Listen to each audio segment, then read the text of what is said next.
మోసపోకండి, దేవుడు వెక్కిరించబడడు. మనిషి ఏమి విత్తుతాడో ఆ పంటే కోస్తాడు. ఏలాగనగా తన శరీరేచ్ఛలను బట్టి విత్తేవాడు తన శరీరం నుండి హేమనే పంట కోస్తాడు. ఆత్మను బట్టి విత్తేవాడు ఆత్మ నుండి నిత్య జీవము అనే పంట కోస్తాడు. యాకోబు తన జీవితంలో ఏది విత్తాడో అదే పంట కోయవలసి వచ్చింది. ఈ సూత్రం సార్వత్రికమైన ప్రయోజనం కలది.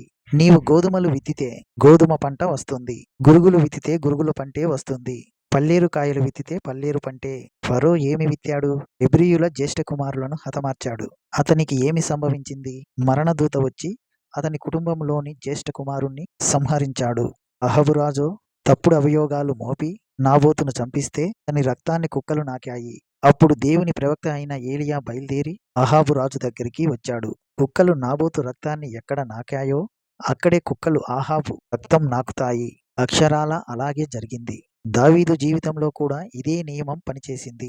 వ్యభిచారం, హత్య అనే 2 నేరాలు అతడు చేసిన దానికి ఫలితంగా అతడు విత్తిందే అతడు కోసిన పంట అయింది. దేవుడు క్షమించినా అతని పాపం యొక్క అనుభవాన్ని అనుభవించక తప్పలేదు. సొంత కూతురే మానభంగానికి గురైంది. అతని కుమారుడు హత్యగా భావించబడ్డాడు. అపోస్తులుడైన పౌలుకు కూడా ఇదే నియమం పనిచేసింది. స్తెఫను రాళ్లతో కొట్టబడుతూ ఉంటే స్వయంగా ఆ దుష్టత్యతను ఆమోదించాడు. పౌలు లుస్త్ర పట్టణం వెలుపల రాళ్ల చేత కొట్టబడ్డాడు.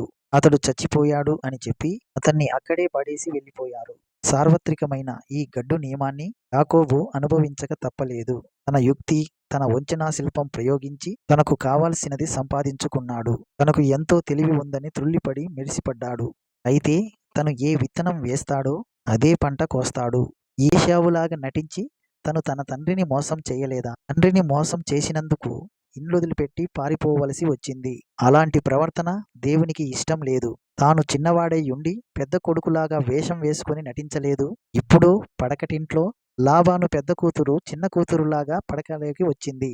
యాకోబు విత్తినదే అతడు కోసిన పంట. లాబాను మామ నేరస్తుడు, తనను మోసం చేశాడు అంటూ మోసగాడైన యాకోబే అభియోగం తెస్తున్నాడు. లాబారి సోదరులారా, యాకోబుకు 2 భార్యలు లేరా? నాకెందుకు ఉండకూడదని ఎవడైనా అనుకుంటే అది తప్పు. బహుభార్యత్వం దేవుని చిత్తం కానే కాదు. బైబిల్లో ఉంది కదా అంటే మనుషులకు హెచ్చరికగా దేవుడు మనకి ఇచ్చిన అనేకమైన చరిత్ర పాఠాలు ఇవి. దేవుడు సైతాను అబద్ధాలు, దావీదు మహారాజు చేసిన పాపాలు వీటన్నిటినీ రాయించి ఉంచినాడు కదా. అలాంటివి మనము చెయ్యకూడదు అని గ్రహించాలి. జరిగినవి జరిగినట్లే దేవుడు రాయించాడు. దాని ద్వారా మనం హెచ్చరిక నొందాలని దేవుని చిత్తం.